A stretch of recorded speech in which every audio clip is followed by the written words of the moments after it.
pinakita niya sa amin yung 911 response. Sabi niya, tiga saan ka ba, Sen? Sabi ko, doon po kami sa Mati, Davao Oriental. Tinawagan niya sa radio lang, yung Mati, Davao Oriental. Sabi niya, Mati, Davao Oriental. Sumagot yung polis. Oo, dito po si ganito po ito.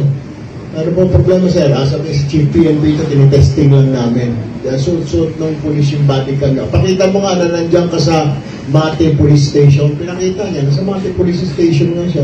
Ibig sabihin, hanggang Davao Oriental, yung gumagana yung kanyang 911. Ang ginawa niya, tinawagan mo muna 911 sa cellphone niya, tapos minomonitor niya sa screen. Gano'n ka, maganda ho. Matagal na ho pala yan. 2016 pa pala ho yan. Sa Suarez, mag 9 years na ho. Ngayon lang natin ginagamit. We have to do that. Dapat ho everywhere.